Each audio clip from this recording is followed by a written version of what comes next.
కృపావార్త కార్యక్రమమునకు స్వాగతం. నేటి ధ్యానాంశము విలువైనది, ప్రెషస్. ఆయన భక్తుల మరణము ఆయన దృష్టికి విలువగలది. Precious in the sight of the Lord is the death of his servants. చూచారా, దేవుని దృష్టిలో ఏది విలువైనదిగా ఉన్నది, ఏది ప్రశస్తమైనదిగా ఉన్నది? ఆయన భక్తుల మరణము ఆయన దృష్టికి ఎంతో విలువగలదిగా ఉన్నది. ఎందుకని? ఆయన భక్తులు, దేవుని యందు భయభక్తులు గలవారు, ఆయన చిత్తాన్ని భూలోకంలో నెరవేర్చినటువంటి వారందరూ, దేవుని యొక్క తలంపులను, ఆలోచనలను, ఉద్దేశాలను అన్నీ నెరవేర్చినటువంటి దైవజనులు, విశ్వాసులు, భక్తులు, ఆయన సేవకులు, ఆయన బిడ్డలు మరణించిన ఘడియ దేవుని దృష్టికి ఎంతో విలువైనది. ఎందుకంటే వారు భూలోకంలో ఉన్నటువంటి ప్రయాసలన్నింటి నుంచి, భూలోకంలో ఉన్నటువంటి బాధలన్నింటి నుంచి, భారాలన్నింటి నుంచి, శ్రమలన్నింటి నుంచి విడుదల పొందుకుని విశ్రాంతిలోనికి, నిత్య జీవంలోనికి, సంతోషంలోనికి, నిత్యానందంలోనికి, దేవునితో నిరంతరము ఉండుటకు దేవుడు తమ కొరకు సిద్ధపరిచినటువంటి ఆ అదృశ్యమైనటువంటి స్వాస్యాన్ని పొందుకున్నట్టుకు వారు ఎగిరిపోతూ ఉన్నారు. అందువలన ఆయన భక్తుల మరణము ఆయన దృష్టికి విలువగలదై ఉన్నది. అందువలన భూలోకంలో ఉన్నటువంటి మనుషులందరూ కూడా ఇటువంటి శ్లాఘ్యత, ఇటువంటి ఘనత, ఇటువంటి ఆధిక్యత పొందుకొనాలి. భూలోకవాసులు వారి యొక్క మరణ దినము దేవుని దృష్టికి ఎట్లా ఉండాలి? ప్రాముఖ్యమైనదిగా ఉండాలి. దేవుడు లక్ష్య పెట్టేదిగా ఉండాలి. దేవుడు ఘనముగా ఎంచేదిగా ఉండాలి. దేవుని దృష్టిలో విలువైనదిగా ఉండాలి. బైబిల్ గ్రంథం అంతా కూడా ఆది కాండం నుంచి ప్రకటన గ్రంథం వరకు మనం చూసినట్లయితే దేవుడు ఆయన యందు భయభక్తులు గలవారిని, ఆయన్ని ప్రేమించే వారిని ఆయన ఘనపరిచేవానిగా ఉన్నాడు, ఆశీర్వదించేవానిగా ఉన్నాడు, వారిని లక్ష్య పెట్టేవానిగా ఉన్నాడు. వారు ఈ భూలోక యాత్ర దినములు ముగించుకొనగానే వారి యొక్క మరణ దినమున దేవుడు వారికి గొప్ప ఆధిక్యత నిశ్చయమనిగా ఉన్నాడు. జన్మదినము కంటే మరణ దినమో మేలని చెప్పెను నీ వాక్యమో.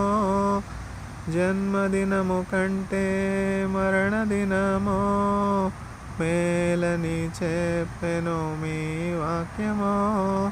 ప్రభునందు మృతి పొందు వారందరూ ధన్యులే, ధన్యులే, ధన్యులే. ప్రభునందు మృతి పొందు వారందరూ ధన్యులే, ధన్యులే, ధన్యులే. స్తుతిపాత్రుడా, స్తోత్రార్హుడా, స్తుతులందుకో ఆసీనుడా. స్తుతిపాత్రుడా, స్తోత్రార్హుడా, స్తుతులందుకో ఆసీనుడా.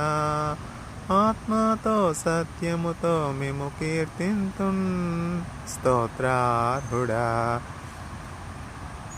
ఆత్మతో సత్యముతో మేము కీర్తింతున్ స్తోత్రార్హుడా. స్తుతిపాత్రుడా, స్తోత్రార్హుడా, స్తుతులందుకో ఆసీనుడా. నా శత్రువులు నన్ను తరుముచుండా నాయాత్మలో నేను కృంగియుండా, నా శత్రువులు నన్ను తరుముచుండా, నాయాత్మలో నేను కృంగియుండా, నా కోట కొండై నీవుండగా, నాకేమి భయమో నీవుండగా, నా కోట కొండై నీవుండగా, నాకేమి భయమో నీవుండగా. స్తుతిపాత్రుడా స్తోత్రార్హుడా, స్తుతులందుకో ఆసీనుడా, జారి పడకుండ నా పాదముల్ బండపై నిలపిన నా యేసయ్యా, జారి పడకుండ నా పాదముల్ బండపై నిలపిన నా యేసయ్యా, మరణంబు నుండి నా ప్రాణము తప్పించినావు, స్తుతి స్తోత్రముల్, మరణంబు నుండి నా ప్రాణము తప్పించినావు, స్తుతి స్తోత్రముల్. స్తుతిపాత్రుడా స్తోత్రార్హుడా, స్తుతులందుకో ఆసీనుడా, ఆత్మతో సత్యముతో మిము కీర్తింతున్, స్తోత్రార్హుడా, ఆత్మతో సత్యముతో మిము కీర్తింతున్, స్తోత్రార్హుడా, స్తుతిపాత్రుడా స్తోత్రార్హుడా, స్తుతులందుకో ఆసీనుడా. చూసారా, ఒకని జన్మదినము కంటే మరణదినము మేలు. ఎందుకంటే మరణదినమున ఈ లోక ప్రయాస, భారము, శ్రమ, ఉపద్రవములు, కష్టములు అన్నిటి నుంచి దేవుని యందు విశ్వాసం ఉంచినటువంటి వ్యక్తి, యేసుక్రీస్తును రక్షకునిగా కాపరిగా కలిగినటువంటి వ్యక్తి మరణం ఎట్లా ఉంటుంది? ఎంతో నెమ్మదితో నిండి ఉంటుంది, ఎంతో సమాధానంతో నిండి ఉంటుంది, ఎంతో ఆదరణతో నిండి ఉంటుంది, ఎంతో ఘనతతో నిండి ఉంటుంది. ఆ దినం ఎంతో దేవుని దృష్టికి విలువైనదిగా ఉంటుంది. Precious in the sight of the Lord is the death of his servant. ఆయన భక్తుల మరణము ఆయన దృష్టికి విలువ కలది. మనం చరిత్రను పరిశీలించినట్లయితే చూచారా, చరిత్రలోని సంఘటనలు ఈ వాక్యానికి రుజువులై ఉన్నవి. దేవుని వాక్యాన్ని, దేవుని మాటని నమ్మి పాడైపోయినటువంటి వారు ఎవరినైనా ఉన్నారా? లేరు కదా. ఎవరినైనా చూపించగలరా? లేరు కదా. యేసుక్రీస్తు ప్రభుని వెంబడించి, యేసుక్రీస్తు ప్రభు వాక్యానుసారంగా జీవించి, యేసుక్రీస్తు ప్రభుని ప్రేమించి నష్టపోయాను, పాడైపోయాను, చెడిపోయాను, కష్టాల పాలైనాను అని ఎవరైనా చెప్తున్నారా? లేదే. దీని అర్థం ఏంటంటే, యేసుక్రీస్తు ప్రభుని రక్షకునిగా కలిగి ఉన్నప్పుడు కష్టాలు కలగో, వ్యాధులు రావు, బాధలు రావు, ఆకలి ఉండదు, లేముండదు అని అర్థం కాదు. కష్ట నష్టములెన్నున్నా, పొంగు సాగరులెదురైనా, కష్ట నష్టములెన్నున్నా, పొంగు సాగరులెదురైనా, ఆయనే మన ఆశ్రయం, ఇరుకులో ఇబ్బందులలో, ఆయనే మన ఆశ్రయం, ఇరుకులో ఇబ్బందులలో. రండి యెహోవాను గూర్చి ఉత్సాహగానము చేసెదము, రండి యెహోవాను గూర్చి ఉత్సాహగానము చేసెదము. ఆయనే మన పోషకుడు, నమ్మదగిన దేవుడని, ఆయనే మన పోషకుడు, నమ్మదగిన దేవుడని, నీతి సూర్యుడాయనే నిత్యము స్తుతించెదము, నీతి సూర్యుడాయనే నిత్యము నూతించెదము. రండి యెహోవాను గూర్చి ఉత్సాహగానము చేసెదము. త్రోవ తప్పిన వారలను చేరదీసే నాథుడని, త్రోవ తప్పిన వారలను చేరదీసే నాథుడని, నీతి సూర్యుండాయనే నిత్యము స్తుతించెదము. నీతి సూర్యుండాయనే నిత్యము స్తుతించెదము. రండి యెహోవాను గూర్చి ఉత్సాహగానము చేసెదము.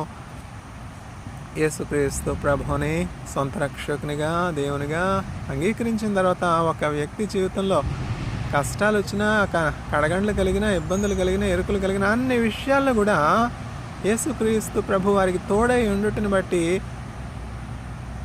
వారికి సహాయం నిశ్చయంగా కలుగుతుంది. కొండల తట్టు నా కన్నులెత్తుచున్నాను, నాకు సహాయం ఎక్కడి నుండి వచ్చును? భూమి ఆకాశంలో సృజించినటువంటి యెహోవా వలన నాకు సహాయం కలుగును. I lift up my eyes unto the hills, where shall my help come from? My help comes from the maker of the heaven and earth. My help comes from the Lord, the maker of heaven and earth అని దావీదు చెప్తున్నాడు. నేటి ధ్యానాంశము precious, విలువైనది. ఈ లోకంలో కూడా చాలామంది దృష్టిలో చాలా విలువైనటువంటి విషయాలు చాలా అనేకమే ఉన్నాయి. కొంతమందికి ప్రశస్తమైనటువంటి బంగ్లాలు, భవంతులు అంటే విలువైనవిగా భావిస్తూ ఉన్నారు. కొంతమంది అధికారాన్ని విలువైనదిగా భావిస్తున్నారు. కొంతమంది బ్యాంకులో తమకున్నటువంటి ఆ ద్రవ్యాన్ని విలువైనదిగా భావిస్తున్నారు. ఇట్లా చెప్పుకుంటూ పోతే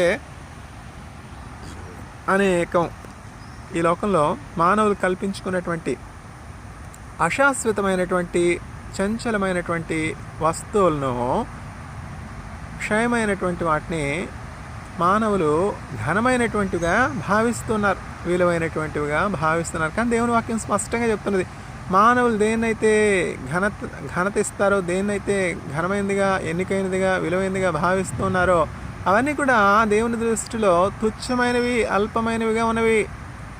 కనుక మానవులందరూ కూడా దేవునికి కలిగినటువంటి మనస్సు కలిగి ఉండాలి. దేవుని దృష్టిలో ఏది విలువైంది, దేవుని దృష్టిలో ఏది ప్రాముఖ్యమైనది అన్న సత్యాన్ని మానవులు గ్రహించాలి.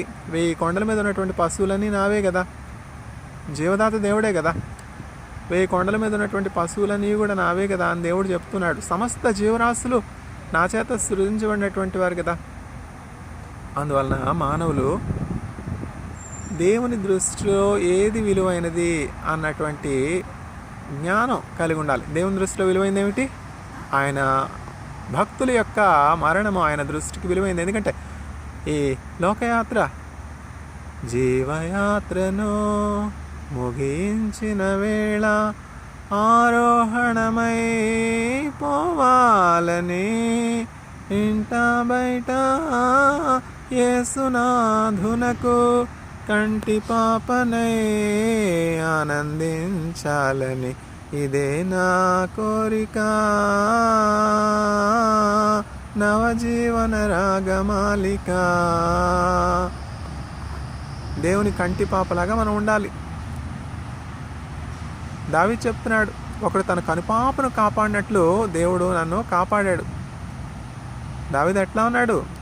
దేవుని కనుపాపలాగా ఉన్నాడు. మనం కూడా దేవునికి అంత ప్రియులముగా, అంత ప్రాముఖ్యమైనటువంటి వారముగా ఉన్నాం. అదే కదా దేవుని వాక్యం స్పష్టంగా చెప్తున్నది. మీరు దేవుని శరీరంలో వివిధ అవయవములై ఉన్నారు. సంఘము, చర్చ్ అంటే అర్థం ఏంటంటే యేసుక్రీస్తు ప్రభు యొక్క శరీరంలో ఒక భాగం. ఈ భూలోకమందంతటా ఉన్నటువంటి సంఘాలు, చర్చెస్ అన్నీ కూడా ఏమిటి అంటే యేసుక్రీస్తు ప్రభు శరీరంలో వివిధ భాగాలై ఉన్నారు. సంఘమునకు యేసుక్రీస్తు ప్రభు శిరస్సుగా ఉన్నాడు. సంఘము ఆయన శరీరమైనది. కనుక మనందరం కూడా యేసుక్రీస్తు ప్రభు శరీరంలో వివిధ భాగాలుగా ఉన్నాం. ఎప్పుడైతే యేసయ్యను మనం సొంత రక్షకునిగా, కాపరిగా, దేవుని కుమారుడిగా, దేవునిగా, మెస్సయ్యగా అంగీకరిస్తున్నాం, ఏం జరుగుతుందంటే మనం ఆయన కుటుంబ సభ్యులం అయిపోతున్నాం, ఆయన రాజ్య వారసులం అయిపోతున్నాం, ఆయన శరీరంలో ఒక భాగం అయిపోతున్నాం. చూడండి, మన దేహానికి ఏమన్నా మనం అపాయం వాటిల్లడానికి ఇష్టపడతామా? ప్రమాదం వాటిల్లడం ఇష్టపడతామా? అపాయం వాటిల్లినా, కష్టం వాటిల్లినా మనం వెంటనే సంరక్షణ కొరకు మన దేహాన్ని ఎట్లా కాపాడాలి అన్న ఆలోచనతో సరైనటువంటి చర్యలు తీసుకుంటాం కదా. అట్లానే మనం దేవుని శరీరంలో ఒక భాగంగా ఉన్నప్పుడు దేవుడు మనల్ని కాపాడ్డా? ఒకడు తన కనుపాపను కాపాడినట్లుగా దేవుడు ఆయనను ఎరిగినటువంటి వారిని కాపాడతాడు. అతడు నా నామం ఎరిగినటువంటి వాడు కనుక నేను అతనిని తప్పించదను. అతడు నన్ను ప్రేమించుచున్నాడు కనుక నేను అతనిని తప్పించదను. అతడు నా నామం ఎరిగినటువంటి వాడు కనుక నేను అతనిని ఘనపరచదను. I will honour him because he knew me. I will deliver him because he loves me. Psalm 94 కీర్తనల గ్రంథము 94వ అధ్యాయం. చూసారు. కాబట్టి సృష్టికర్త అయినటువంటి దేవుణ్ణి మనం తెలుసుకునేటువంటి వారముగా ఉండాలి, ఎరిగినటువంటి వారముగా ఉండాలి, ప్రేమించే వారముగా ఉండాలి. అప్పుడు కీర్తనల గ్రంథం 94లో ఉన్నటువంటి ఆశీర్వాదాలన్నీ కూడా మనం పొందుకుంటాం. ఆయన దృష్టికి ఆయన భక్తుల మరణము విలువైనది. నీవు దేవుని భక్తునిగా ఉన్నావా? నీవు దేవుని వారసునిగా ఉన్నావా? నీవు దేవుని బిడ్డగా ఉన్నావా? బిడ్డలమైతే వారసులం, కుమారుడైతే తండ్రి ఆస్తి అంతటికి వారసుడే కాదా? చెప్పండి, కుమారుడిగా ఇంకెవరు వారసులు? అట్లా మనం ఉండాలి అని చెప్పి మనల్ని ధనవంతులుగా చేయడానికి, మనల్ని వారసులుగా చేయడానికి, మన మరణం దేవుని దృష్టికి విలువైనదిగా చేయడానికి, ఈ లోకయాత్ర మరణ నిద్ర గుండా ముగించుకుని నిత్య జీవంలోనికి, మరణం లేని స్థితిలోనికి దాటిపోవడానికి యేసుక్రీస్తు ప్రభు మనందరి పక్షంగా మరణాన్ని రుచి చూశారు. యేసుక్రీస్తు ప్రభు శిలువలో మరణించుటను బట్టి కలిగినటువంటి మేలు ఏమిటి, రక్షణ ఏమిటి, అద్భుతం ఏమిటి, జరిగిన ఆశ్చర్యం ఏమిటి అంటే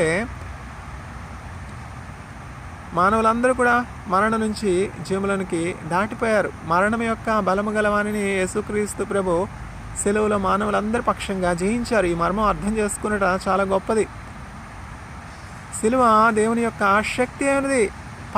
cross is the power of God. Power for what? Power to deliver man from the hands of the one that has the power of death. Cross is the power of God to deliver man from death. Through the death of Christ, God delivered man from death. This mystery is great to understand. There is no more fear of death for those that are in Christ. All those that are in Christ have transcended from death to life. What a great privilege, what a great blessing. Great wealth untold is prepared, hidden for all those that accept the grace of God, that accept the Passover Lamb, Jesus Christ, that is slain for the sins of mankind.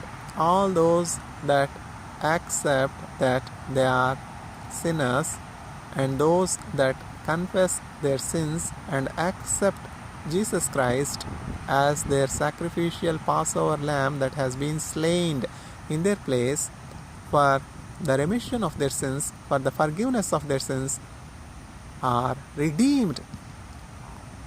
Salvation is made so simple. We need not offer any sacrificial lamb. Salvation is very simple. Just the path to salvation is prepared, just like Noah has prepared the ship to be saved during the time of flood. In the time of calamity, in the day of the wrath of God that is to come on the inhabitants of earth, there is a way to escape the wrath of God. There is a way to be saved from the fire's anger of God, from the fire that is going to fall on the face of the earth. On that day of wrath of God, there is grace that is given to all the inhabitants of the earth. The grace is to accept Jesus Christ as one's own Savior. As all the all that has life that has entered into the ship of Noah, that has been saved during the time of the great flood in the days of Noah. Likewise, there is no trace of doubt. All those that become the part of the body of Christ by believing Jesus Christ as their personal Savior will be saved on the day of the wrath of God, and will be partakers of the heavenly kingdom of God, will be inheriting the celestial city Zion that has been prepared for all the righteous ever since the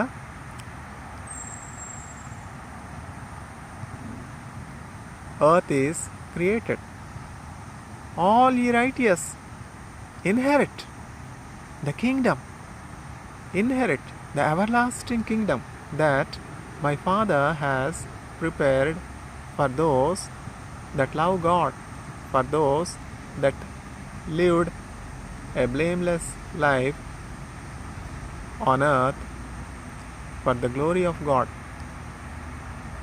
All the children of Abraham that has the faith of Abraham will be inheriting the celestial city Zion.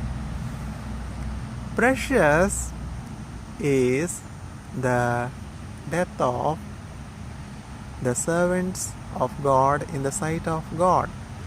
ఆయన భక్తుల మరణము ఆయన దృష్టికి విలువగలది. Example is better than precept. To know the word of God better, Jesus Christ always used to preach the gospel, to preach the word of God, to preach the message of salvation, the message of grace of God through parables, through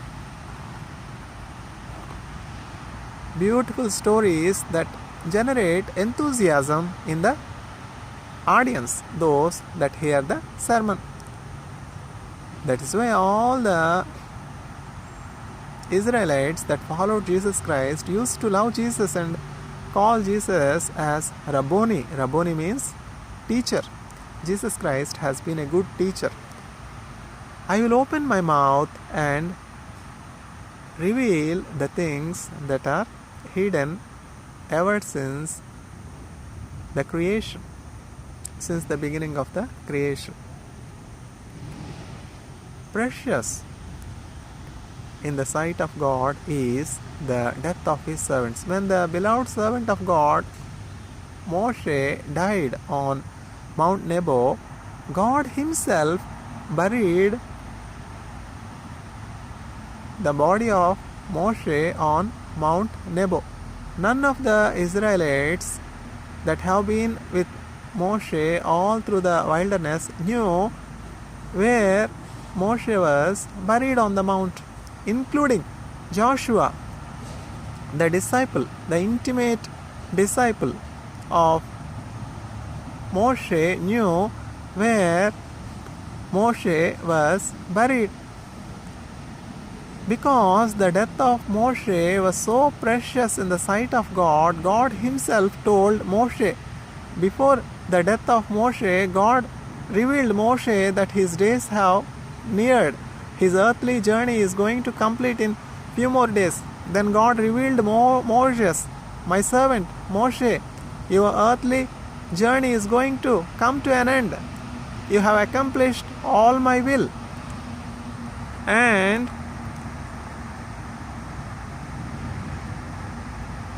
you climb over the Mount Nebo and see the promised land that I have promised to Abraham, Isaac and Jacob, that the descendants of Jacob are going to inherit shortly after you enter into glory, after you breathe your last, after your death.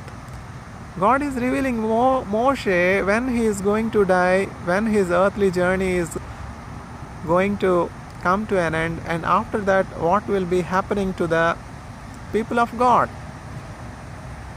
As soon as following the directions, guidance, word of God, Moshe climbed over Mount Nebo and seen the promised land from far. God Himself buried Moshe. This is the honor. What a great privilege, what a great honor. Our death is certain. So we should prepare for that death, and the death of each of the inhabitants of earth should be precious in the sight of Creator God. Man has to die once. It has been decided, it has been determined that man has to die once. And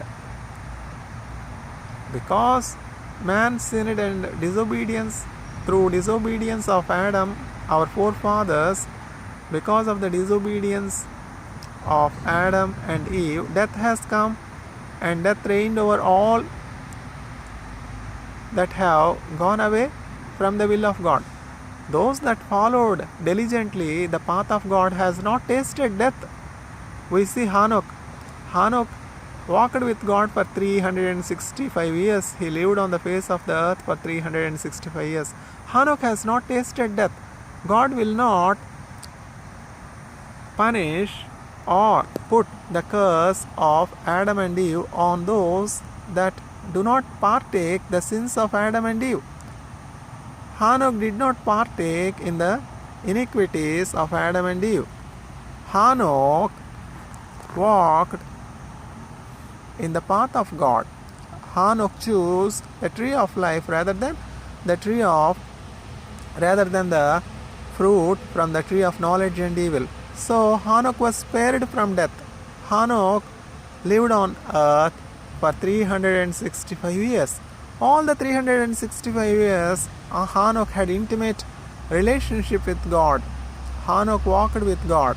So Hanok has not seen death. So once Hanok completed his 365 years of earthly journey, God honored Hanok by taking him to his heavenly abode. Man is created not for death. Man is not created for 70, 80 years and then perish.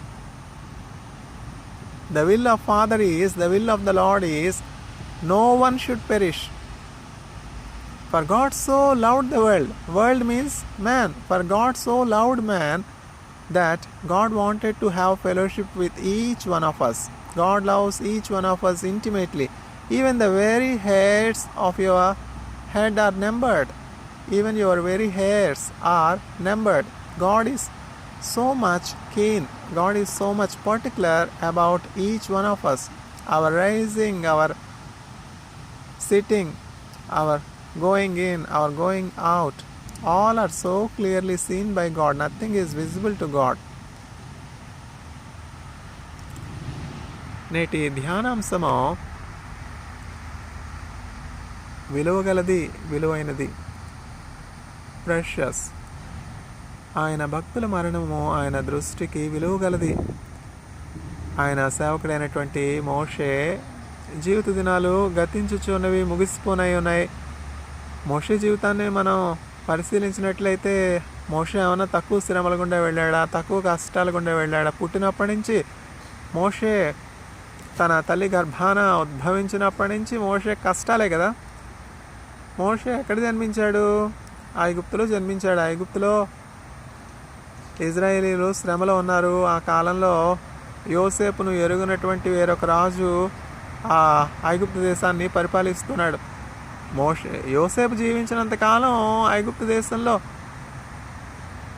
ఆ ఐగుప్తు యొక్క రాజు ఫరో ఇజ్రాయేల్ని ఎంతో ఘనమైనటువంటి రీతిలో ఉంచాడు, ఎంతో ఘనులుగా ఎంచాడు. చూచారా, యోసేపును బట్టి యాకోబు యొక్క సంతతంతా కూడా ఐగుప్తు దేశంలో చక్కగా స్థాపించబడ్డారు, క్షామకాలంలో సైతం పోషించబడ్డారు. ఎప్పుడైతే యోసేపు గతించిపోయినాడో, మరణించాడో, యోసేపు మరణం కూడా దేవుని దృష్టికి ఎంతో విలువైంది. ఎందుకని? యోసేపు దేవుని యందు ఎంతో భయభక్తులు కలిగినటువంటి వానిగా ఉన్నాడు. యోసేపు యొక్క హృదయంలో దేవుని యొక్క ధర్మశాస్త్రము లిఖితమైనది. ఆయన ధర్మశాస్త్రం ఎప్పుడు వచ్చింది? మోషే కాలంలో కదా ధర్మశాస్త్రం వచ్చింది. మోషే సినాయి కొండ మీదకి వెళ్ళి దేవునితో ముఖాముఖిగా కూర్చుని దేవుని నోటి మాటలన్నీ కూడా ధర్మశాస్త్రంగా రచించాడు. దేవుని మాటలన్నీ కూడా ధర్మశాస్త్రంగా మోషే రచించాడు. మోషే కంటే పూర్వం ఉన్నవాడు కదా యోసేపు, యాకోబు యొక్క కుమారుడు. యాకోబు యొక్క 12 కుమారులు 12 గోత్రాలకు కర్తలైపోయినారు. ఇజ్రాయెల్ దేశంలో ఎంతగానో అభివృద్ధి చెందారు, ఎంతగానో హెచ్చించబడ్డారు, ఎంతగానో ఆశీర్వదించారు. 75 మందిగా వెళ్ళినటువంటి యాకోబు 6 లక్షల కాల్బలంగా దేవుడు ఆశీర్వదించాడు. 75 మంది ఎక్కడ, 6 లక్షలు ఎక్కడ? చూడండి, దేవుని కార్యాలు ఆశ్చర్యంగా ఉంటాయి, దేవుని కార్యాలు అద్భుతంగా ఉంటాయి. మొదట నీ స్థితి కొద్దిగా ఉండి నేను తుదకు నీవు మహాభివృద్ధి పొందుదువు. నీవు నా పాదముల చెంత చోటు విశాలపరిచావు. సమతలమగు భూమిపై నన్ను నీవు చక్కగా నడిపిస్తావు. దయగల నీ ఆత్మ సమభూమి గల ప్రదేశంలో నన్ను నడిపించును. చక్కగా సమభూమి గల ప్రదేశంలో, ఐగుప్తు దేశంలో పరదేశులుగా ఉన్నా సరే, పరవాసులుగా ఉన్నా సరే, క్షామకాలంలో ఇజ్రాయేలీలకు యోసేపుని బట్టి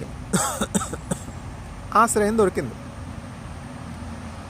యోసేపు సజీవునిగా ఉన్నంత వరకు ఐగుప్తు దేశం మీద రాజు తర్వాత రాజుగా ఉన్నాడు యోసేపు. చూచారా, యోసేపు దేవుని యందు కలిగినటువంటి, అతనికి కలిగినటువంటి భయభక్తుల్ని బట్టి, దేవుని ఎదుట అతను జీవించినటువంటి పరిశుద్ధ జీవితాన్ని బట్టి, దేవుని యొక్క ధర్మశాస్త్రం అతని హృదయంలో నిలుపుకున్నటని బట్టి రాజు తర్వాత రాజు అంతటి వానిగా యోసేపు హెచ్చించబడ్డాడు. చూచారా, అందువల్ల మనం దేవుని వాక్యాన్ని మన హృదయంలో ప్రతిష్ఠించుకొని జీవముగల దేవుడిని ప్రేమించి దేవుని వాక్యానుసారంగా జీవించినటువంటి వారమైతే ఆయన వాక్యం, ధర్మశాస్త్రం మన హృదయంలో వ్రాయబడి ఉంటుంది. ధర్మశాస్త్రం అంటే ఏమిటంటే, ఇప్పుడు బైబిల్ గ్రంథంలో మొదటి 5 పుస్తకాలు ఉన్నాయి కదా, ఆదికాండము, నిర్గమకాండము, లేవియకాండము, సంఖ్యాకాండము, ద్వితీయోపదేశకాండం. ఈ 5 కాండాలు మోషే రచించాడు. ఇప్పుడు ఆదికాండం మనం చూసినట్లయితే ఆశ్చర్యం ఏంటంటే, భూమి ఎట్లా సృజించబడింది, ఉత్పత్తి ఎట్లా జరిగింది, సృష్టి ఎట్లా జరిగింది అన్నటువంటి విషయాలన్నీ కూడా అందులో ఉంటాయి. దేవుడు భూమిని ఆకాశాన్ని సృజించినప్పుడు మోషే ఉన్నాడా? లేదు కదా. అయినప్పటికీ ఆ సృష్టి కార్యాన్ని అంతటిని చూసినట్లుగా మోషే ఎట్లా రాయగలిగాడు? దేవుడు అటువంటి గొప్ప ప్రత్యక్షతలు మోషేకి ఇచ్చాడు. దేవుని సముఖంలో దేవునితో ఉండి దేవుని నోట్లోంచి వచ్చినటువంటి మాటలు రాశాడు మోషే. మోషే దేవునికి స్నేహితునిగా ఉన్నాడు, ఎంతో సన్నిహితునిగా ఉన్నాడు. మోషే ఎటువంటి సాక్ష్యం పొందాడు చూడండి. మోషే నా ఇల్లంతట్లో నమ్మకస్తుడు.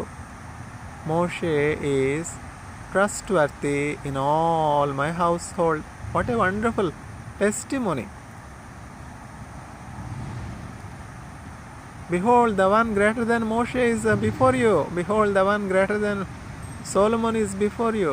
Behold, the one greater than Jonah is before you. Who is the one that is greater than Moshe? Who is the one that is greater than Jonah? Who is the one that is greater than Solomon? Who is the one that is greater than the temple itself? God himself, Jesus Christ. అహరోను కంటే శ్రేష్ఠుడు, మనారాధనకు పాత్రుండు, ఆయనే ప్రధాన యాజకుడు. అహరోను కంటే శ్రేష్ఠుడు, మోషే కంటే శ్రేష్ఠుడు, సొలొమోను కంటే శ్రేష్ఠుడు, యోనా కంటే శ్రేష్ఠుడు, ఆలయము కంటే శ్రేష్ఠుడు, ఆలయము కంటే శ్రేష్ఠుడు, నిజాలయముగా తానేయుండెన్, ఆలయమో మీరే అనెను, ఎల్లవేళలా మ్రోకెదము. అంత గొప్ప దేవుడు దాసుని రూపం దాల్చి రిక్తునిగా భూలోకానికి వచ్చినప్పుడు ఏం జరిగింది? ఆయన తన స్వకీయుల యొద్దకు వచ్చెను, వారు ఆయనను అంగీకరించలేదు. నిజమైన వెలుగు లోకములో ప్రకాశించుచుండెను, ఆయనను వారి క్రియలు చెడ్డవైనందున వారు చీకటినే ప్రేమించి వెలుగును తృణీకరించారు. ఎవరి నిజమైనటువంటి వెలుగు? యేసుక్రీస్తు ప్రభు. నేను లోకమునకు వెలుగై ఉన్నాను. I'm the light of the world. Who has said that I'm the light of the world? Who has said that I'm the life? Who has said that I am the way, I am the truth? Only Jesus Christ. There is no trace of doubt that Jesus Christ is Messiah. There is no trace of doubt that Jesus Christ is God. There is no trace of doubt that Jesus Christ is the author of life. There is no trace of doubt that there is victory over death for all those that put their trust in Jesus Christ by accepting Jesus Christ as their personal Savior. All that accept Jesus Christ as their personal Savior have transcended from death to life, from hell to heaven. There is no trace of doubt in this statement. What is the proof? John chapter 3 verse 16. For God so loved the world that He gave His only begotten Son Jesus Christ, that whosoever believeth in the Lord will not perish but will have eternal life. Heaven and earth will pass away, but not my word. This is the law. This is the will of God. Can anyone alter the will of a rich and a wealthy man that he writes before his death? No. As per the will, as per the law, the property that the rich man owns will be distributed to all those that are mentioned in the will. So, the word of God is the will of God. The word of God is the command of God. So,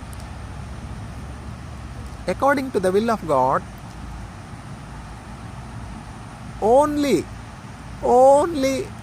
to those that accept Jesus Christ, the grace of God as their personal Savior, will have the heavenly inheritance, will have the forgiveness of sins. It appears to be partiality, but there is nothing like partiality, because God is impartial. God is impartial. Because Christ humbled Himself unto death. The name Christ, the name Jesus Christ, was lifted above all names. Among all the names that is under the earth, among all the names that is on the earth, among all the names in the heaven, the name Jesus Christ is magnified, glorified, and lifted above all names by Creator God Himself, that every tongue must confess that Jesus Christ is the Lord. Every knee should bow down before Jesus Christ to have eternal life. What a great humility Christ has shown, being power over life and death. Jesus Christ chose death. Being the author of life, Jesus Christ chose to die in the place of you and me, just to taste death on your behalf, to taste death on my behalf, so that because Christ tasted death in your place and in my place, the moment we accept this grace, the powers of death will not prevail over us. The one that has the power of death, the Satan, will not have any claim on our soul once we complete this earthly journey, once we breathe our last. The death of Moshe is precious in the sight of God, yet there is a battle. Even after the death of Moshe, there is a big ambiguity regarding the destiny of the soul of Moshe. The one that has the power of death, the devil, the adversary, the accuser of the brothers day and night in the sight, before the mercy throne of God, the devil is accusing Moshe. Moshe belongs to me. The body of Moshe you have buried, yet I will not leave the soul of Moshe. I have authority over the soul of Moshe, because according to law, all those that violate the 10 commandments are punishable. Moshe violated the law. Moshe is a murderer. Moshe killed the Egyptian. Devil has kept a record of all the wrongs that Moshe has done. Devil keeps a record of all the wrongs that each one of us is doing. Devil is the accuser. Devil is the liar. Devil is filled with wrath. Devil is filled with jealous. Devil is so real. If there is no devil, Christ did not come to this world to deliver us from the works of devil. I have come to this world to destroy the works of the devil. Devil is so real. I do not see the devil with my sophistication, with my all advanced science and technology. I do not see devil. I do not see the Satan. Not only devil, we will not see many other things that are existing but not visible. Human eye has inherent limitation. We cannot see objects that are so small or so big. Our vision is limited. Likewise, the lenses or the sophisticated equipment that we have designed to see the more bigger or the more smaller objectives ranging from telescopes to microscopes have their inherent limitation to see the devil. The great servant of the Lord E.M. Bounds writes regarding devil. No one needs to write. The existence of devil is so real because it is said by Jesus Christ. All things may be futile, all things may be turning to be deceptive, all things may tend to deceive us. Yet, if there is anything that we can trust in this world filled with betrayal, in this world filled with lying, that is the word of Jesus Christ. Because Jesus Christ is the truth. There is no lie in his mouth. I am the way, I am the truth, I am the life.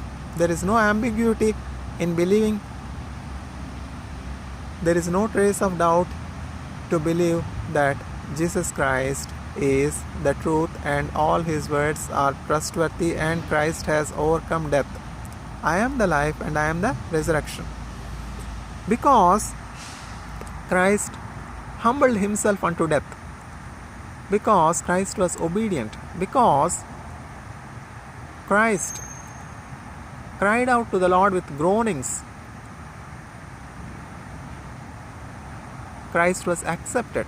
ఆయన శరీరముతో ఉండినప్పుడు, ఆయన శరీరధారిగా ఉండినప్పుడు ఉచ్చరింప సఖ్యము కాని మూల్గులతో మహారోదనతో తన్ను మరణము నుంచి తప్పించుటకు శక్తి గల వానికి యాచనలు విజ్ఞాపనలు చేయుటను బట్టి ఆయన అంగీకరించబడెను. ఇప్పుడు మోషే ఉన్నాడు, యేసుక్రీస్తు ప్రభు ఉన్నాడు. చూడండి, మోషే పరిచారకుడైండి దేవుని ఇల్లంతట్లో నమ్మకస్తునిగా ఉన్నట్లు సాక్ష్యం అందుకున్నాడు. యేసుక్రీస్తు ప్రభు అయితే కుమారుడై ఉండి అన్నింటికి దేవుని కలిగినటువంటి సమస్తానికి ఏక వారసుడై ఉండి విధేయుడిగా ఉన్నాడు. చూచారా, నేడు ధనవంతులు చూద్దాం, ఐశ్వర్యవంతులను చూద్దాం. ఐశ్వర్యవంతులు ధనవంతులు ఉన్నటువంటి ఆ కుటుంబాల్లో బిడ్డలు తల్లిదండ్రుల మాట లక్ష్య పెట్టేవారిగా ఉన్నారా? లేరు కదా. తల్లిదండ్రులని బాధించేవారిగా, తల్లిదండ్రుల మీద అధికారం చేసేవారిగా, తల్లిదండ్రులు ఎప్పుడు ప్రాణం విడిచిపెడతారు, వాళ్ళకి ఆస్తిలో వాటా ఎప్పుడు వస్తుంది అని పీనుగు దగ్గర గ్రద్దలు కాచుకున్నట్లు నేడు బిడ్డలు కాచుకునేవారికి ఉన్నారు. వాస్తవం కాదా? ఎక్కడున్నాయి ప్రేమలు? ఎక్కడున్నాయి నిస్వార్థమైనటువంటి ఆప్యాయతలు? అంత్యదినముల్లో అపాయకరమైనటువంటి కాలములు సంభవించును. అంత్యదినముల్లో మనుష్యులు స్వార్థపరులు, అజితేంద్రియులు, అపవాదకులు, సజ్జన ద్వేషులు, దేవుని కంటే సుఖానుభవమును ఎక్కువగా ప్రేమించేవారు, కృతజ్ఞులు, కృతజ్ఞత లేనటువంటి వారు, ఇటువంటి స్వభావాలన్నీ కలిగినటువంటి వారికి ఉంటారు. నేడు మనం ప్రస్తుత కాలాన్ని గమనించినట్లయితే అట్లాగనే అక్షరాల పౌలు చెప్పినట్లుగా జనులు అజితేంద్రియులుగా ఉన్నారు. జితేంద్రియత్వమే లేదు. శరీరాశ, నేత్రాశ, జీవపుడమ్మం, ఎమ్మతం, సమ్మతం. శరీరంపై జయము లేదు, కంటిపై జయము లేదు, మాటలపై అధికారం లేదు, నోటిని నియంత్రణలో పెట్టుకునే పద్ధతి లేదు, మనస్సును నియంత్రణలో పెట్టుకునే శక్తి లేనే లేదు, కృతజ్ఞత అంతకంటే లేదు. అంత్య దినముల్లో అపాయకరమైనటువంటి కాలములు సంభవించును. మనుష్యులు అనురాగరహితులు. ఎక్కడుంది అనురాగం? ఎక్కడుంది ఆప్యాయత? ఎక్కడుంది ప్రేమ? ఎక్కడుంది సత్యం? ఎక్కడుంది యథార్థత? ఎక్కడుంది నిస్వార్థభావం? సజ్జన ద్వేషులుగా ఉంటారు. ఎవరైనా సజ్జనులుగా ఉండి బుద్ధి చెప్తారా? ఎవరైనా దేవుని యందు భయభక్తులు కలిగి ఉంటారా? ఎవరైనా నీతి న్యాయాలు అనుసరించి జీవిస్తారా? వారిని ఎట్లా పాడు చేద్దాం, వారి మీద ఎట్లా అబద్ధ సాక్ష్యాలు చెప్దాం, వారిని ఎట్లా భ్రష్టు పట్టిద్దాం, వారి యొక్క ఔన్నత్యం నుంచి ఎట్లా వారిని పడగొడదాం, వారిని ఎట్లా కించపరుద్దాం, వారిని ఎట్లా గాయపరుద్దాం, వారిని మరణానికి ఎట్లా అప్పగిద్దాం. ఇవే కదా తలంపులు, ఇవే కదా యోచనలు. వాస్తవం కాదా? మనం అట్లాంటి కుటిలమైనటువంటి దినాల్లో ఉన్నాం. అట్లాంటి చివరి దినాల్లో ఉన్నాం. ఈ యుగములో అంతమంది యేసుక్రీస్తు ప్రభువు రక్షకునిగా ప్రత్యక్షమయ్యారు. యుగముల అంతం అంటున్నాం. యేసుక్రీస్తు ప్రభు ప్రత్యక్షమై 2000 సంవత్సరాలు అయింది. ఇంకా యేసుక్రీస్తు ప్రభు ప్రత్యక్షమై అంతం రాలేదే, యుగాంతం రాలేదే అని చాలామంది దేవుని వాక్యాన్ని అసత్యమో అని నిర్ధారణలోకి వస్తున్నారు. మోసపోకుడి దేవుడు వెక్కిరింపబడ్డాడు. ఆయన వాగ్దానములను బట్టి ఆయన ఎంత మాత్రమో ఆలస్యం చేసేవాడు కాడు, కానీ వస్తానన్న దేవుడు తప్పకుండా వస్తాడు. కానీ ఆయన ఉద్దేశం ఏంటంటే అందరూ అంతటా మారు మనస్సు పొందాలి, అందరూ రక్షించబడాలి, ఏ ఒక్కరూ పాతాళంలో విడవబడకూడదు, ఏ ఒక్కరూ నరకంలో నశించిపోకూడదు, ఏ ఒక్కరూ నరకాగ్నిలోకి వెళ్ళిపోకూడదు. అందరూ యేసయ్యని అంగీకరించి రక్షకునిగా మారు మనస్సు పొందాలి, మారు మనస్సుకు తగినటువంటి ఫలాలు ఫలించాలి, దేవుడు వారి కొరకు సిద్ధపరిచినటువంటి నిత్య జీవంలో ప్రవేశించాలి. భూలోకవాసుల అంతమో మరణమో దేవుని దృష్టికి విలువైనదిగా ఉండాలి అన్న భావంతో యేసుక్రీస్తు ప్రభు రాజులకు రాజుగా ప్రభులకు ప్రభుగా వచ్చుట ఆలస్యం అవుతున్నది. భూలోకవాసులందరూ కూడా సిద్ధపడాలి. యేసుక్రీస్తు ప్రభు యొక్క రాకడ దినములు లోతు దినముల వలె ఉంటాయి, నోవాహు దినముల వలె ఉంటాయి. పౌలు చెప్పినట్లుగా జనులు అజితేంద్రియులుగా ఉంటారు, అపవాదకులుగా ఉంటారు, సజ్జన ద్వేషులుగా ఉంటారు, కృతజ్ఞులుగా ఉంటారు, అనురాగరహితులుగా ఉంటారు. అట్లాంటి దినాల్లోనే మనం ఉన్నాం. అందువలన మరిమిక్కిలిగా మనం జాగ్రత్తగా ప్రభు రాకడ కొరకు సిద్ధపడాలి. పరలోక ప్రవేశంలో పాల్పంపులు పొందాలి, నిత్య జీవనంలో ప్రవేశించాలి. మన అందరి యొక్క మరణము దేవుని దృష్టికి విలువైనదిగా ఉండాలి. మరణం చూడకుండా బ్రతికినటువంటి వారు ఎవరున్నారు చెప్పండి? హానోకు తప్ప, ఏలియా తప్ప. అట్లా వేళ్ళ మీద లెక్క పెట్టచ్చు కదా. అట్లా కొంతమంది తప్ప అందరూ కూడా మరణించాలి కదా. మరణం తథ్యం కదా. ఆ మరణం దేవుని దృష్టికి విలువైనదిగా ఉంటే ఏం జరుగుతుందంటే మనం మరణంలో నుంచి జీవంలోనికి దాటిపోతాం. లేకపోతే ఆ క్రింద ఉన్నటువంటి పాతాళాన్ని తప్పించుకొనలేమో. ఇప్పుడు భూమి మీద గ్రావిటీ ఉంటుంది, గురుత్వాకర్షణ శక్తి ఉంటుంది, చూస్తున్నాం కదా గురుత్వాకర్షణ శక్తి. అట్లాగనే చంద్రుడి మీదకి వెళ్తే గురుత్వాకర్షణ శక్తి ఉంటుందా? ఉండదు కదా. భూమి మీద నడిచినట్లుగా చంద్రుడి మీద నడవగలమా? నరకం అనేదే లేదే అన్న అపోహలో చాలామంది ఉన్నారు. నరకం అనేది లేకపోతే, వేదన అన్నది లేకపోతే, ఏడ్పు పండ్లు కొరుకుట అన్నది లేకపోతే, దేవునితో సంబంధం తెగిపోయినటువంటి స్థితి లేకపోతే, దేవునితో తెగిపోయినటువంటి ఆ సంబంధాన్ని పునరుద్ధరించడానికి యేసుక్రీస్తు ప్రభు ఎందుకు రావాలి? క్రింద ఉన్నటువంటి పాతాళం నుంచి తప్పించడానికి యేసుక్రీస్తు ప్రభు ఎందుకు రావాలి? యేసుక్రీస్తు ప్రభు శిలువలో అన్ని కష్టాలు ఎందుకు పడాలి? దేవుని ప్రవక్తలు ప్రవచించినటువంటి ప్రవచనాలన్నీ కూడా నెరవేర్చడానికి యేసుక్రీస్తు ప్రభు భూలోకానికి రావటం జరిగింది. ప్రవక్తల వచనాలన్నీ కూడా నెరవేర్చడానికి నేను ఈ లోకానికి వచ్చాను. అనేకుల విమోచనార్థము క్రయధనంగా నా ప్రాణాన్ని అర్పించడానికి ఈ లోకానికి వచ్చాను. నశించిన దానిని వెదకి రక్షించడానికి లోకానికి వచ్చాను. చూచారా యేసుక్రీస్తు ప్రభు భూలోకానికి ఎందుకు వచ్చారు అన్నటువంటి ఆ సత్యాన్ని చక్కగా స్పష్టంగా యేసే చెప్తున్నారు. నీవే మెస్సయ్యవా, మేము ఇంకా ఎవరి కోసమని ఎదురు చూడాలా? నువ్వు మెస్సయ్యవేనా అయ్యా? ఎవరికి కలిగింది ఈ సందేహం? చెడుగు యోధులు బెట్టు పడరాని పాట్లకు సుడివడి నడచినావా, కడకు కల్వరిగిరి కడకేగి సిల్వను గ్రక్కునందించినావా, ఏ పాపమెరుగని ఓ పావనమూర్తి పాప విమోచకుండా, నా పాలి దైవమా నా పాపముల కొరకి పాట్లు నొందినావా, ముళ్ళతో గిరీట మల్లిని శిరముపై జల్లాటమున మోతిరా, ముళ్ళ పోట్లకు శిరము తల్లడిల్లగ సొమ్మసిల్లిపోతివి రక్షక, కలువరి గిరిదనుక సిలువ మోయాలేక కలవరమునొందినావా, సిలువ నీతో మోయ తులువలు వేరొకని తోడుగా నిచ్చినారా, చెడుగు యోధులు పెట్టు పడరాని పాట్లకు సుడివడి నడచినావా. కడకు కల్వరిగిరి కడకేగి సిల్వను గ్రక్కునందించినావా. ఆ కాల కర్ములు భీకరంబుగ నిన్ను ఆ కొయ్యపై నుంచిరా.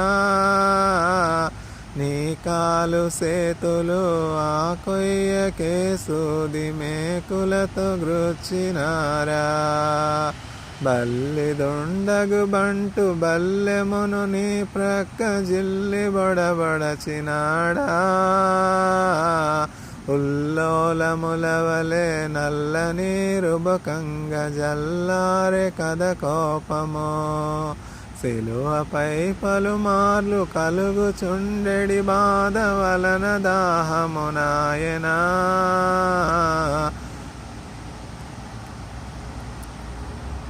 ఎటువంటిది ప్రేమ ఎటువంటిది శాంతమెటులు వర్ణింతు తండ్రి. యేసుక్రీస్తు ప్రభు ఎందుకు రక్తమంతా కార్చాలి? యేసుక్రీస్తు ప్రభు ఎందుకు అవమానం పొందాలి? యేసుక్రీస్తు ప్రభు పాపముగా ఎందుకు మార్చబడాలి? యేసుక్రీస్తు ప్రభు శాపముగా ఎందుకు మార్చబడాలి? అక్రమకారుల్లో ఒకనిగా ఎందుకు ఎంచబడాలి?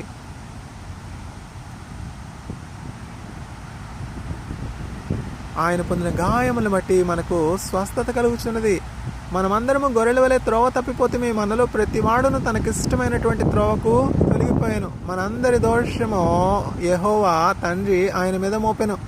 మన అతిక్రమ శిక్షణ అంతా కూడా యేసుక్రీస్తు ప్రభు సిలువలో భరించుటను బట్టి బొచ్చు కత్తిరించు అని ఎదుట గొర్రెపిల్ల మౌనముగా ఉండినట్లు యేసుక్రీస్తు ప్రభు మౌనముగా ఉండిపోయినాడు. నోరు తెరవలేదు. నోరు తెరవలేదా ఏ ప్రేమ, బదులు పలుకలేదా ఏ ప్రేమ. నోరు తెరవలేదా ఏ ప్రేమ, బదులు పలుకలేదా ఏ ప్రేమ. బొచ్చు కత్తిరించు అని ఎదుట గొర్రెపిల్ల మౌనముగా నుండినట్లు అతడు నోరు తెరవలేదు. నేను సాత్వికుడును, నేను దీనమనస్సు గలవాడను. యేసుక్రీస్తు ప్రభు సాత్వికుడు, యేసుక్రీస్తు ప్రభు దీనమనస్సు గలవాడు. ప్రయాసపడి భారం మోసుకునిచున్న సమస్త జనులారా నా యొద్దకు రండి, నేను మీకు విశ్రాంతిని కలుగజేసేదను. చూచారా, ప్రయాసపడి భారం మోసుకునిచున్న సమస్త జనులారా నా యొద్దకు రండి, నేను మీకు విశ్రాంతిని కలుగజేసేదను అని యేసుక్రీస్తు ప్రభు చెప్తున్నారు. నిత్య విశ్రాంతిలో ఆనందముండును, సర్వము శ్రేష్టమైనది. నిత్య విశ్రాంతి నిలిచి ఉన్నది.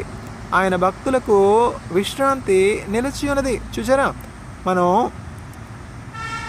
ఇజ్రాయేలీలను చూద్దాం. ఇజ్రాయేలీలు ఐగుప్తు బానిసత్వంలో ఉన్నారు, ఇనుప కొలుములో ఉన్నారు, కష్టంలో ఉన్నారు, బంధకంలో ఉన్నారు, ప్రయాసలో ఉన్నారు, విడుదల కొరకు ఎదురు చూస్తున్నారు. అట్లా ఇజ్రాయేలీలు ఐగుప్తులో బంధకంలో చెరలో ఉండిన రీతిలో నేడు అనేక మంది బిడ్డలు చెరసాల్లో ఉన్నారు కదా, బంధకాల్లో ఉన్నారు కదా, చేయని దోషానికి శిక్షణ అనుభవిస్తూ ఉన్నారు కదా. నేడు మిలిటెంట్స్, టెర్రరిస్టులు అని ముద్ర వేయబడినటువంటి బిడ్డలను చూద్దాం. ఎవరి బిడ్డలే కదా. ఎవరు మిలిటెంట్గా ఉండడానికి ఇష్టపడతారు? ఎవరు టెర్రరిస్ట్గా ఉండడానికి ఇష్టపడతారు? ఎవరు హంతకునిగా ఉండడానికి ఇష్టపడతారు? ఎవరు చెరలో ఉండడానికి ఇష్టపడతారు? మిలిటెంట్స్, టెర్రరిస్టులు, చెరలో ఉన్నటువంటి వారు ఏమైనా తక్కువ భయాలను, తక్కువ శిక్షలను అనుభవిస్తున్నారా? పోలీసుల చేత ఎంతగా హింసకు గురవుతున్నారు. చెరలో ఉన్నటువంటి వారిని, బంధకంలో ఉన్నటువంటి వారిని యేసుక్రీస్తు ప్రభు విడిపించడానికి లోకానికి వచ్చారు. ఇక్కడ వాస్తవం ఏంటంటే, టెర్రరిస్టులు చేసే పని మంచిది, మిలిటెంట్లు చేసే పని మంచిది అని ఏ బోధకుడు చెప్పడు, నేను చెప్పట్లేదు. ఇక్కడ సందర్భం సారం ఏమిటంటే, మిలిటెంట్స్లు, టెర్రరిస్టులు హింసాయుత మార్గం త్రొక్కడానికి ఎవరు కారకులు? ఏ యవన బిడ్డ తన జీవితాన్ని పాడు చేసుకోవడానికి ఇష్టపడతాడు? ఏ యవనస్తుడు చెరసాల్లో ఉండడానికి ఇష్టపడతాడు? ఏ యవనస్తుడు భయంలో ఉండడానికి గూడు లేక, కుటుంబం లేక, దుఃఖంలో, భయంలో ప్రాణాలు గుప్పెట్లో పెట్టుకుని తిరగడానికి ఇష్టపడతాడు. సమాజం కదా వారిని తయారు చేస్తుంది, అధికారులు కదా వీరిని తయారు చేస్తుంది వారి యొక్క స్వార్థం కొరకు.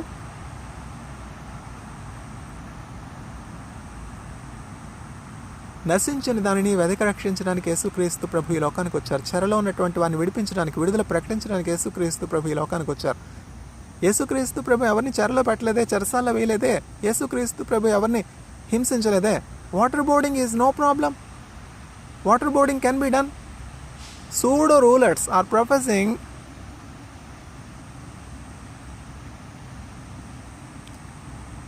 terrible methods of violence. With whatever measure, you will also be measured with the same measure. If you profess waterboarding to be the method to be used, hellfire is awaiting you. In hell, devil will use the same methods and techniques that are professing, that you are practicing. There is no trace of doubt in this statement. There will be gnashing of teeth. There will be fire unquenchable in the hell. If there is no hell, Christ need not come to this world.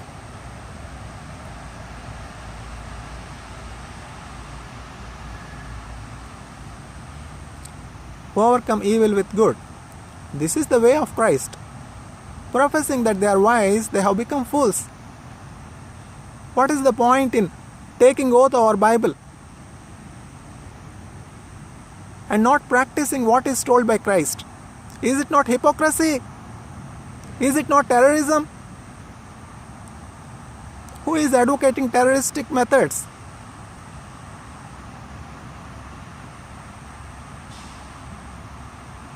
అధికారులారా,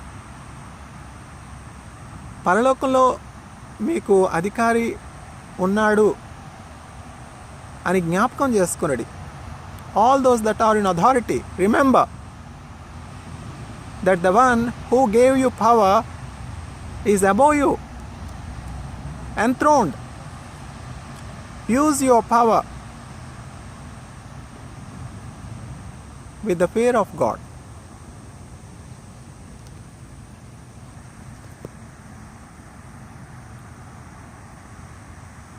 All legitimate things will become illegitimate if they take the place of the word of God, if they take the place of prayer. E.M. Bounds in the book of The Weapon of Prayer writes, all legitimate things will become illegitimate if they take the place of prayer, if they take the place of the word of God. The word of God is the way to be followed, is the method to be followed to fight the violence.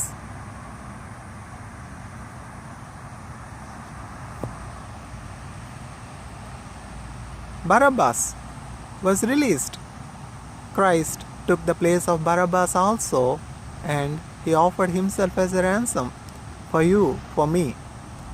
All terrorists, all militants should follow the path of peace, practice the path of love, brotherly love preached by Jesus Christ, and inherit eternal life, eternal glory, and be a blessing to all those around them in their earthly journey, so that their death should be precious in the sight of Lord. The death of Moshe was precious in the sight of God. The death of Jesus Christ was precious in the sight of God. When Christ was crucified on the cross, Arimathea Yosef, Nicodemus came forward and buried Jesus Christ with all Jewish customs and honors. What a great honor. Precious in the sight of God is the death of his servant. The death of Jesus Christ was precious in the sight of the Father. Christ being God himself, he left the throne of heaven, throne in heaven, and came to this world as servant to minister unto us, to show unto us the way of peace, the way of love, the way of unity. Psalm 133. సహోదరులు ఐక్యత కలిగి నివసించుట ఎంత మేలు, ఎంత మనోహరము. How good and joyful when brothers live in unity. They will do not like unity. They will do not like peace. They will do not like harmony.